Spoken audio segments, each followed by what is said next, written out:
Agora, o Rafael vai entrevistar o doutor Luiz Carlos da Rocha, advogado, né, Rafa?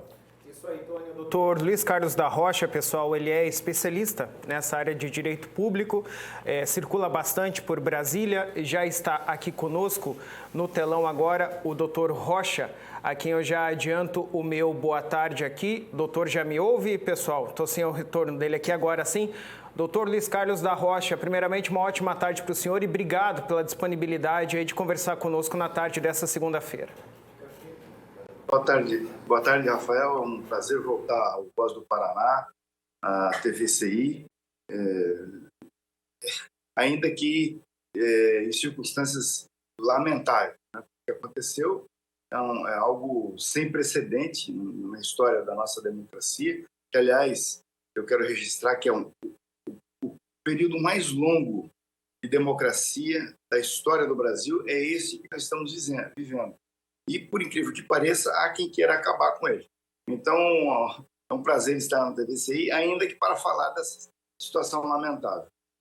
Doutora, a gente vê realmente com uma profunda tristeza tudo isso, nós enquanto jornalistas também, que lutamos pelo direito à democracia, e eu começo ali perguntando agora, como é que o senhor avalia, o senhor já deu uma pincelada, né, em como enxerga tudo isso, mas a gente vindo de um ano que deveria ser extremamente democrático, que foi o ano de 2022, com eleições que foram oficiais, que de fato aconteceram, elegeram o novo presidente. Gostaria que o senhor fizesse até um retrospecto para mim, desde o momento em que houve a derrota e até o momento da campanha ainda, quando começaram os piquetes em frente a alguns órgãos, né, de segurança pública pelo Brasil afora, como em frente a exércitos, em frente à Marinha do Brasil, e esses atos que culminaram então ontem nessa tristeza que a gente viu na nossa capital federal. Como é que o senhor avalia tudo isso, doutor? Olha, Rafael, eu acho que nesse momento eu tenho acompanhado as redes sociais e vendo as pessoas ocupadas com diversos temas, né, em relação a esse episódio. Eu imagino que, e creio, que o essencial seja que todos nós gastemos as nossas energias agora com o que é fundamental, com o que é o principal. Né? O principal, pelo menos na minha opinião, é de que essa história toda tem um grande responsável, né? Que é o presidente Bolsonaro. Ele, desde o primeiro dia que assumiu a presidência da República, investe contra a urna eletrônica, embora tenha sido consagrado nas urnas numa eleição com urna eletrônica, em 2018, ele, ao invés de aproveitar a oportunidade que o povo brasileiro lhe deu de governar o país, de pacificar o país, de acabar com as nossas mazelas sociais, o que ele fez foi tensionar o tempo inteiro, investir contra as instituições. Durante a pandemia, ele, ao invés de acolher as orientações do Supremo Tribunal Federal, que trabalhou o tempo todo para preservar os princípios da federação, dando aos governadores, assegurando as competências dos governadores, dos prefeitos e do próprio presidente da República, para que eles colaborassem no combate à pandemia, ele investiu contra o Supremo, dizendo que o Supremo estava tolhendo a liberdade do presidente da República, estava tolhendo a ação do presidente da República, expondo o Supremo perante a opinião pública. Depois disso, ele insiste, continua investindo contra a urna eletrônica, uma coisa estranha, desde o primeiro minuto da campanha eleitoral, ele começa a ventilar a hipótese de não reconhecer o resultado da eleição, tendo em vista que as pesquisas apontavam que ele não venceria. Então, ele criou um ambiente, ele criou um espírito nas pessoas que o apoiam, que o seguiam, né? Ele criou uma situação que está tendo um desfecho, que ele preconizou, que ele pediu, que ele alimentou. Ele foi embora do Brasil e deixou essas pessoas aí desse jeito, desamparadas.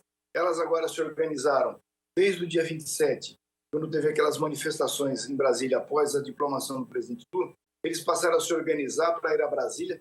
Nenhuma voz, né, das lideranças ou do próprio presidente Bolsonaro, do entorno dele, orientou essas pessoas a não fazerem isso, né? Ao ir a Brasília, lógico que isso ia acabar do jeito que acabou. o governador do Distrito Federal e o secretário de Segurança brincaram com essa situação, levaram as pessoas até a Praça dos Três Poderes.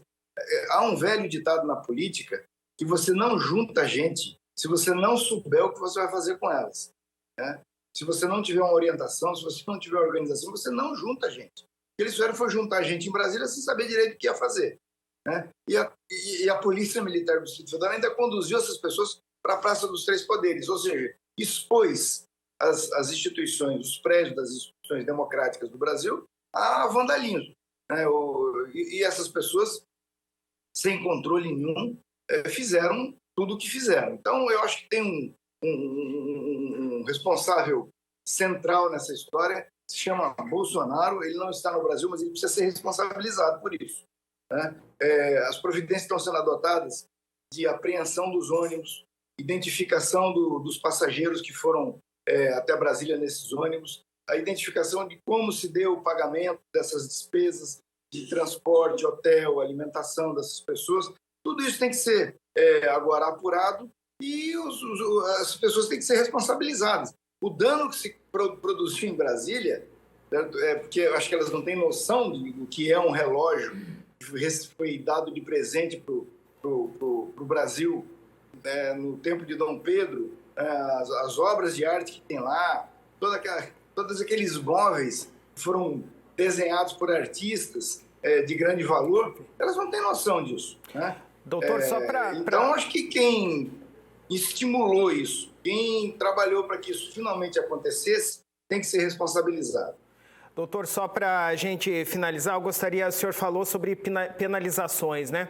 O próprio Ibanez Rocha, que foi afastado agora, ele enquanto governador de estado, o secretário de segurança que o senhor comentou também, e essas pessoas todas que estavam lá, no caso do governador, ele de fato pode ser exonerado do cargo, o senhor enquanto advogado, entendedor dessa área do direito público, e essas pessoas, todas essas pessoas que foram lá para se manifestar, o que pode acontecer com elas também, doutor? Só para a gente finalizar aqui.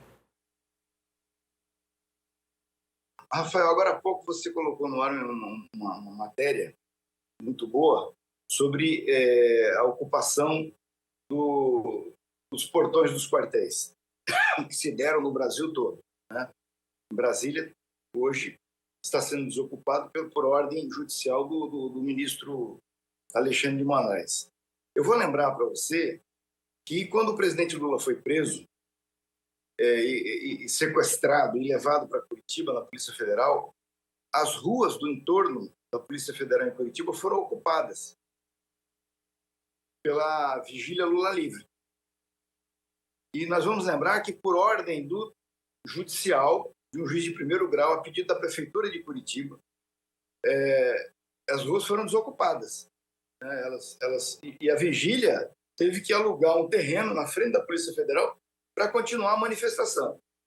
O Tribunal de Justiça do Paraná assegurou que aquelas pessoas pudessem continuar se manifestando em defesa do presidente Lula, em apoio a ele, em solidariedade a ele, mas obedecendo o Código de Postura do município de Curitiba, que não permite manifestações depois das 10 horas da noite, que assegura o silêncio, o direito ao sossego, e ao trânsito das pessoas pelas ruas.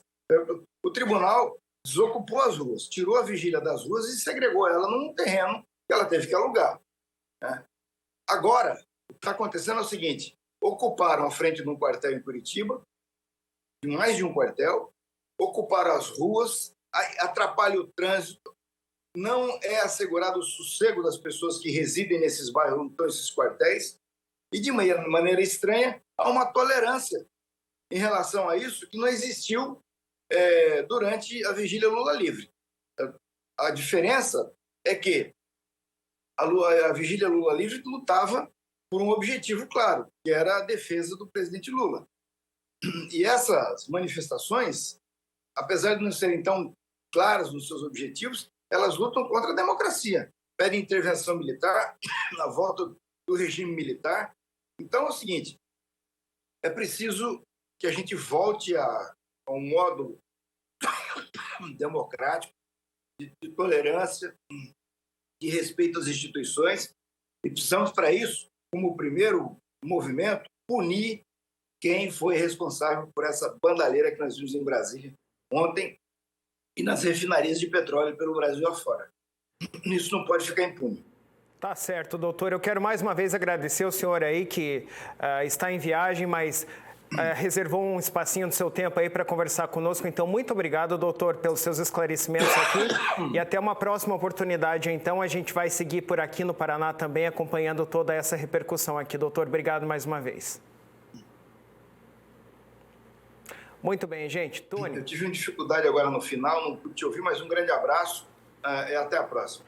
Até mais, doutor. Obrigado. 12h45, Tony, devolvo para você. Então, é a opinião, acho que meio que geral, doutor, a opinião do doutor Rocha, né, do que vem acontecendo. A gente vê realmente que a democracia brasileira, ela sai muito ferida. Já vinha sendo ferida, né, de meses atrás até agora e especialmente ontem se abriu aí uma ferida ainda maior na nossa democracia. Bom, a gente vai mudar um pouquinho